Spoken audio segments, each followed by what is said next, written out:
Come on. Always biggie, always biggie.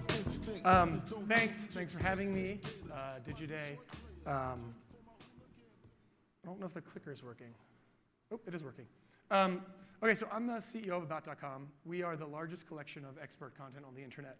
We have a very unique brand positioning in that we are probably the biggest brand on the internet that nobody cares about. And we are working very, very hard to change that. Part of that is what we've done to fix mobile. A little of it has to do with our history, which is, I see the number 19. We are right now the 19th biggest site on the internet when you include everybody, and that includes all the crazy roll-ups. We're also 19 years old. We've been doing the same thing for 19 years, which is helping people answer questions, solve problems, make things, learn things, do things. We are evergreen content, explainer content, the kind of content that, like, all of a sudden there's an article that's really hot, all of a sudden there's an article that's really not hot. It doesn't matter. People need it. It's intent-driven. People use it. As a result, we're about 90 million uniques a month. We're very big. A lot of our traffic is from search and increasingly from other places. It's relevant as we move into mobile because we'll go back one slide. If it goes back. I got to About 2 years ago. About had been owned by Prime Media and then the New York Times for a while and was bought by Barry Diller at IAC. And IAC looked at this and said, what I just said, it's an incredible amount of content, it's an incredible amount of traffic, it's clearly very valuable to people, but we suck at it. And we really suck at helping people consume our content and helping them when they need help. And that was our mobile experience when I got there 2 years ago. And you can see it's just a desktop page thrown on what was probably the appropriate iPhone at the time. So the next thing we have is, when looking at mobile, people always ask, well, what did you do? Or what are you doing to fix this? And there is definitely not one-size-fits-all solutions. We have 3.5 million pieces of content.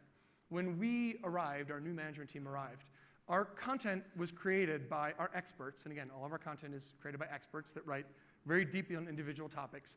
We had 98 different content templates. So the reason our mobile looked like that was because it was just too complicated. It was like a giant mess to figure out how to make all of this work. So we had to figure out, well, what are we going to do to make this work for people? Because nobody cares that we have 98 templates. They just care, if they're an advertiser, that they want to run native on our mobile.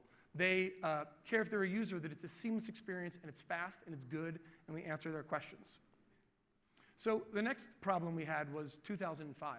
And that was the last time anybody did any design updating to About.com before we arrived. And because of that, again, go back 2 slides, you end up with a relatively crappy experience. A crappy experience on desktop, a crappy experience on mobile, and a crappy experience for everybody. However, we knew we could change that because fundamentally we had what we needed to succeed. And we spent a lot of time figuring this out, and we figured out our place in the universe and like what we really mean to people and what we really do. And very simply, we help people, and we have to help people help themselves by using our content. So we took a look at the company and said, we just don't have the skills, the talents in-house. We have some really wonderful people, but we don't have the right people to do the things we need to do. There's all the things you'd expect in an old organization: resistance to change, not embracing new technologies, not embracing new ideas, a lot of the we can't do this because that's how we've always done it mentality. So the next number I'd put forth is 120. We have 220 people now, and 120 of them are new, basically in the last 18 months, including every person except one with a VP or above title. And that's because when we looked at challenges like our mobile challenge, and like Mobile for Everybody, we didn't have a technology challenge, we didn't have a cultural challenge, we didn't have a should be responsive debate challenge. We had like a hardcore cultural challenge that we had to get an organization that understood the importance of this, or nothing was going to happen, no matter how much we talked about these things. And that's what we did. And we turned over a lot of people, and we've had a lot of success. So the next thing we had to figure out is something that a lot of you guys are grappling with, particularly on the publishing side, which is what kind of content are you? And are you really premium content? And the bet, and when you're premium content, it means you can do all kinds of things. You're just of more value to people. So we made the bet and made the conclusion that evergreen content, our content that helps people, should have a mobile experience just like if you were people.com, or just like if you were Mashable, or just like if you were CNN, or just like you were Facebook. We should not look like the answer to your search question. We should look like a premium publisher. And if we can do that on mobile, it's going to work. So the big cultural change that we had to make with our new people and the new things we were doing is that we are a premium publisher, and everything we were going to do it like a premium publisher. And we did like the Condé Nast test. It's like, would Condé Nast do that? No, then we're not doing it. And it worked a lot to get us better oriented around our challenges in mobile and how we had to make our new site look. Ooh, I'm in a lot of trouble with this thing.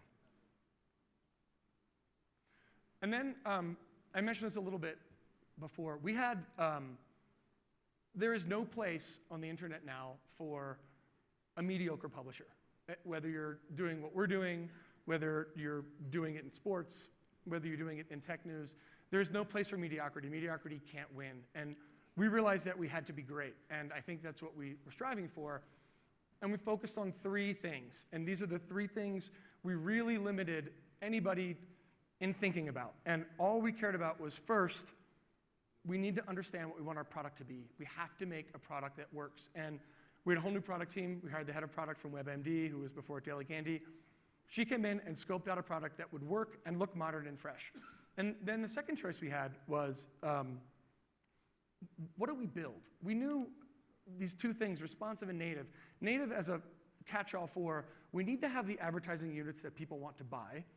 And responsive being like, what does this look like versus our desktop site? And the thing that we learned was, we went out, and I actually met, and our whole team met with like any publisher who would talk to us, like, what should we do? And everybody definitively had a point of view of what you should do. You should be full responsive, like the party trick when you take the page and your whole thing moves around, or you should not do it at all, or you should go 100% to native, or you should just use exchange. You could do all this stuff. And I think what we found out was, nobody knows what we should do better than us. And it took us getting a little bit of confidence as an organization to understand what we needed to build, to say, we're going to build a beautiful product. For our evergreen content, and because of the technical challenges we have with all of our templates, we actually can't build something that's responsive. So we're going to build something that works at 4 different sizes. So if you resize the page, we don't do the party trick, but we look great on a tablet. That's going to work for us. And we built something, and our head of programmatic is sitting right in front of me. And we built something for us that could handle off the bat from when we built it, our native units, all the things we're doing with private marketplaces and exchanges and everything in that stack, and everything our premium guys wanted to do. And we built that from the jump.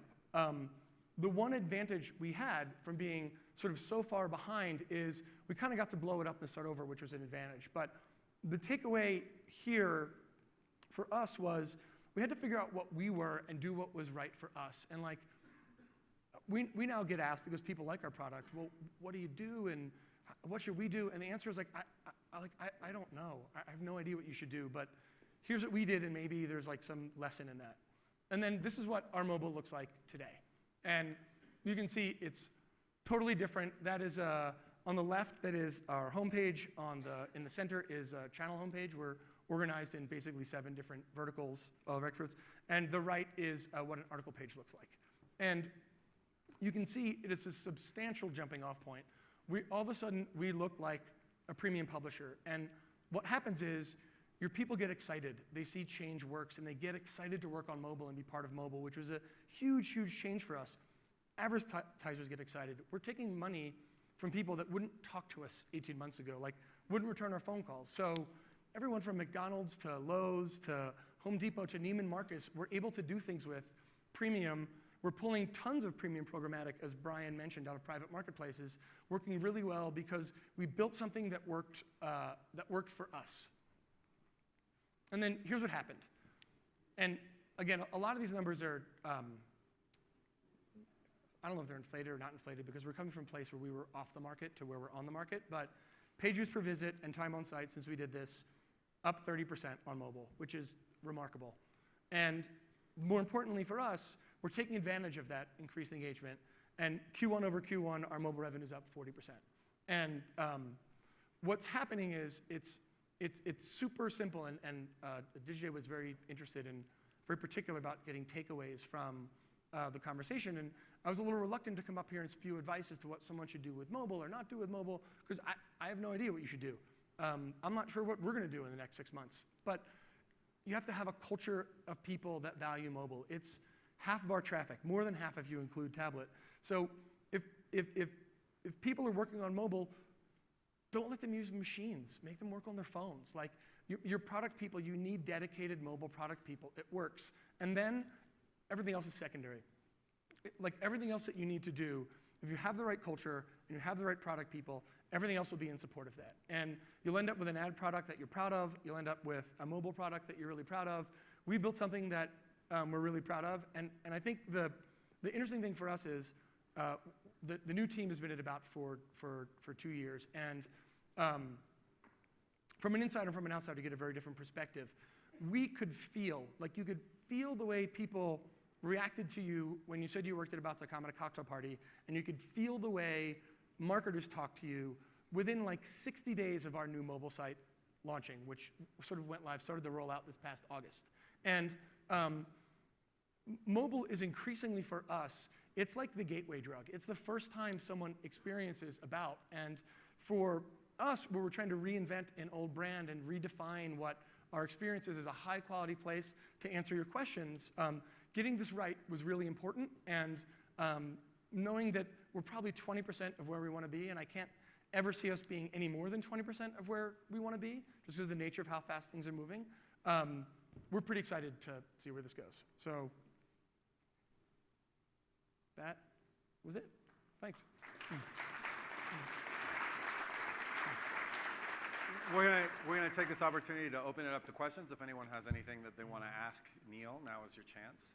He will, of course, also be here. We have a question back here. We have a microphone. We have a microphone coming your way.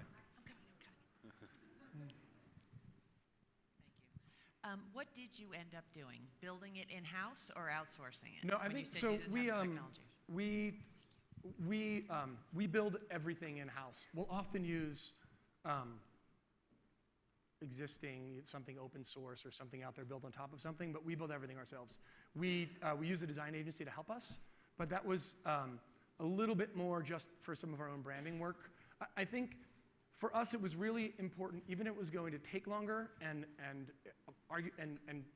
as maybe not be as good if we had an agency, we had to wire into our DNA that we can do this. And we had to get the training wheels off. And like, frankly, I was really, really anti having anybody come do it for us. And we did it ourselves. And that was really hard.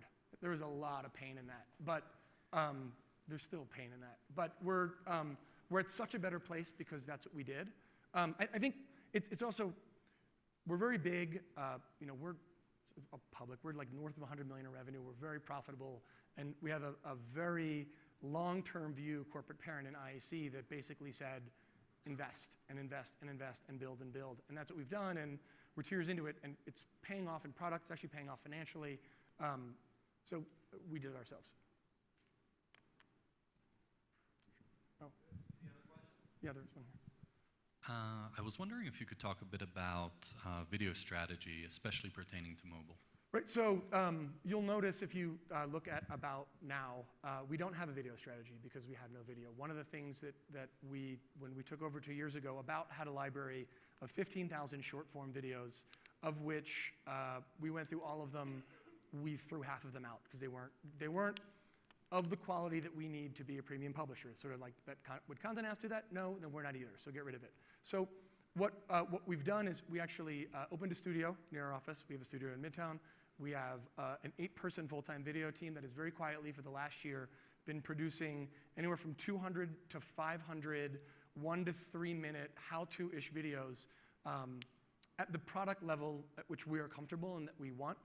We are in the next 60 days going to roll out our first video offering tool on a lot of our product pages. So if you're reading the how to make guacamole article, we'll have the thing that tells you how to cut the tomato and how to cut the avocado, and it'll look good, and we'll be really proud of it.